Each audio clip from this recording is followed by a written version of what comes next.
But now, we're going to show you how actually Psalm 110 is thematically connected to David, to King David. And this is how we're going to do it. One day, I read Genesis 14. Every year we read through the Torah cycle. Genesis 14 is the war of the 4 kings against the 5. Okay? That's what that story is about. So, we read through that. And we were reading through, I had read through 1 Samuel also. Now, 1 Samuel is a story. Remember when King David, when he had fled from Israel and he lived with the Philistines for a while? He lived with King Achish. How many of you did not know that David lived with the Philistines?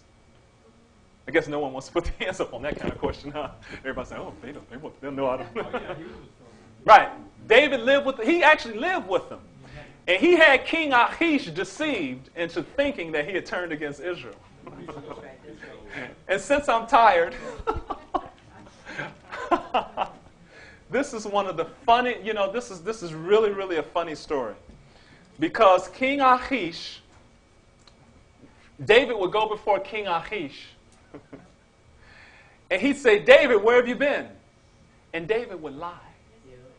David would say, oh, I went up to the cities of Judah and, slaughtered there, and I went to Hebron. And he would tell King Achish that he was attacking the Israelites. And that was not true. What King David would do is, remember, him and his men were on the run. They didn't have farms or anything to get food. This is not the funny part, obviously. I mean, what they would do is they would raid Israel's enemies, whoever the enemies were. And they would come upon a town, and they would kill every person in the town and take the food and the belongings. That's how they survived. That's how they survived while he fled for his life from King Saul. And they wouldn't leave anyone alive because they didn't want anyone to escape to tell the Philistines what was going on. So one day, so as I said, he would tell King Achish, I killed, some Israelites here, there, and the other. So one day, the Philistines went to attack Israel, okay? And David and his men show up with the Philistines ready to go to war. So all of the other Philistine lords, they turned and they said, what are these Hebrews doing here? And King Achish, he was like, hey, no problem, guys. David's on our side. And he's trying to convince the Philistine lords, hey, David, he's on our side. You don't have to worry about him. And they're like, no way, Jose. He has got to get out of here with his Hebrews, with his Hebrew buddies. He said, you know what's going to happen. In the battle, they're going to turn on us. And then David was upset because they wouldn't let him fight, right? Yeah. So David said, well, what is this? I'll come to help you. What's the deal? And so anyway, he couldn't convince him. And King Achish, he said, hey, David, I see your face as an angel, right? And I won't go through all the thematic connections, but King Achish is a picture of Pontius Pilate, who saw, remember, there's nothing wrong. As a matter of fact, King Achish said, you're faultless, just like Pontius Pilate did. We can't go there. We need to go somewhere else. So David and his men, they left. Now, while they were gone, the Amalekites descended upon their camp, took their women, their children, and all their belongings and made off with them. Okay? That's the story in 1 Samuel 30.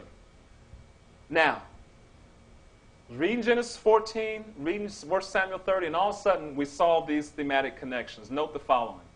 Genesis 14, 1 through 2, it says, at this time, Amraphel, king of Shinar, blah, blah, blah, went to war against blah, blah, blah. Okay? Somebody went to war against somebody else. 1 Samuel 30, verse 1, David and his men reached Ziklag on the third day, the number 3, right? Now the Amalekites had raided the Negev and Ziklag, right? See, they were staying in Ziklag. There's a thematic connection. Somebody went to war against someone raided someone. That's the thematic connection, okay? Remember I said, whenever you see one, you should look for others. That doesn't look like a big, strong thematic connection. I can find lots of places in the Bible where it says someone attacked someone. right? I mean, in the Bible, that's everywhere. Somebody attacks somebody, right? All right, so let's keep going. Genesis 14:12. They also carried off Abraham's nephew Lot and his possessions. Remember that? Well, in 1 Samuel 30, verse 2, and they took captive the women and all who were in it, both young and old. They carried them off and went on their way. Two connections, right? Genesis 14:14. When Abraham heard that his relative had been taken captive, he called out the 318 trained men born in his household and went in pursuit as far as Dan. That's thematically connected to 1 Samuel 30, verse 9 through 10. David and the 600 men with him came to the Besor ravine, but David and 400 men continued in pursuit. You see the connection between those? In both, Abraham took 318 of his men and went in pursuit. David took 600 of his men and went in pursuit, but some of them were too exhausted, so 200 of them were too exhausted, so then he took the 400 of them and went in pursuit, just like Abraham. But here's where we need to know a little bit of Hebrew. What does Besor mean?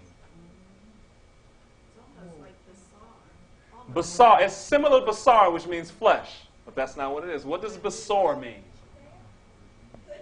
Good news. Gospel. We've already seen the number 3, right? Now it says David and the 600 men. I'm going to translate this in English. David and the 600 men with him came to the gospel brook. That's what Besor means, good news or gospel. You know you're about to see the gospel in this story, right? All right, so let's keep going. Genesis 14:30. That's another subtle hint. They came up to the good news brook, the gospel brook. Another hint. One who had escaped came and reported this to Abram. Remember that in the War of the Four verses?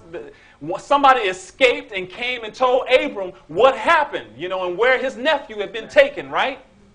1 Samuel 30, verse 11 through 16. Let me read this. They found an Egyptian in the field and brought him to David. They gave him water to drink and food to eat, part of a cake of pressed figs and 2 cakes of raisins. He ate and was revived, for he had not eaten any food or drink or any water for 3 days and 3 nights. And then David went on to say, can you lead me to this raiding party? And he said, I will take you down to them. That's exactly what happened up here in the story of Abraham. Somebody came and showed him where the enemy was. Do you see the picture of life, death, and the number 3 in this story? What are the 2 things you need to survive? You can live off bread and water. He had not had bread nor water for 3 days and 3 nights. It says that he ate and was revived. Okay? Well, if he was revived, there's a hint there of resurrection. Because he was near death. He hadn't had bread or water in 3 days. There's your sign of the Messiah right there. But it's not in David's life, it's in someone associated with David. All right, so let's keep going. Genesis 14:16. Abram recovered all the goods and brought back his relative Lot and his possessions together with the women and the people. 1 Samuel 30. David recovered everything, including his 2 wives. Look at that. Can you believe that? Do you see how this is the same? This is one story here. This is one story. The dates and times and places have been changed, but this is one story. And they're both tracking along. The king of Sodom said to Abram, give me the people and keep the goods for yourself. There's a question here about who gets the spoils of war, right? David said, give me the people, you can keep all the goods yourself. Abram said this. But Abram said to the king of, the king of Sodom said to Abram, give me the people and keep the goods for yourself. But Abram said to the king, I have raised my hand to the Lord, God Most High, creator of heaven and earth, and have taken an oath. Notice that phrase, I've taken an oath that I will accept nothing belonging to you, not even a thread, so that you will never be able to say, I made Abraham rich. I will neither accept nothing but what my men have eaten and the share that belongs to the men who went with me. Now let's look at 1 Samuel 30. It says, David took all the flocks and herds, and his men drove them ahead of the other livestock, saying, this is David's plunder. Again, whose booty is it, right? But all the evil men and the troublemakers among David's followers said, because remember, they were the ones who were in distress and, because they didn't, remember 200 of them stayed back? Right. And so the guys that went with David who did the fighting, they're like, we're not giving, yeah. So because they did not go out with us, we will not share with them the plunder that we have received. However, each man may take his wife and children and go. All right? David said this, the share of the man who stayed with the supplies is to be the same as him who went down to the battle. Those men stayed with the supplies to protect it. Remember, that's what got them in trouble in the first place. They went off, somewhere and didn't leave men behind, you see. So David was like, all right. So David made it, now it says David made this a statute and an ordinance in Israel to this day, that the men who stay behind, that they get a portion of the spoils also. Okay? That's thematically connected to when Abraham made an oath. Okay? He made an oath. All right. In the middle of that passage in Genesis 14, all of a sudden, out of nowhere, it talks about Melchizedek, the king of Salem, bringing out bread and wine. What are the emblems of the Messiah? Bread and wine. Now, so all I've done is I've thematically connected for you the story in Genesis 14 about the 4 kings versus the 5, clearly thematically connected to 1 Samuel chapter 30. And Melchizedek appears in the passage in Genesis 14, so Melchizedek has something to do with David. Okay? When we run out of time, I don't have time to develop that. But what I want to do is I want to just look at the last part of the story of David. In that story, it says that he took gifts and he gave them to this place. He went, he gave gifts there. He gave gifts there. He gave gifts there. It goes to this whole list of David giving gifts to men in Judah. And if you go to Psalm 68, verse 18, it talks about when he ascended on high, he gave gifts unto men. Paul quotes that in Ephesians 4. That the story that he gets it from is 1 Samuel chapter 30. Because that's what David did. In Psalm 68:18 it says he took captivity captive and gave gifts unto men. What did David do? David went and took captivity captive. Those who were captive, the women and children who had been captives of the Amalekites, he went and recaptured them, right? And then he gave all those gifts to all the men in Judah. It's a fulfillment of Psalm 68 verse 18 where it says, when he led captivity captive and gave gifts unto men. So that passage brings Melchizedek and connects him with David. So that's it. All right? Those are our Messianic Psalms. I hope that this has been eye-opening for you and that Odd and I will use this in your studies. And we're about out of time, so we better end it here. Thank you.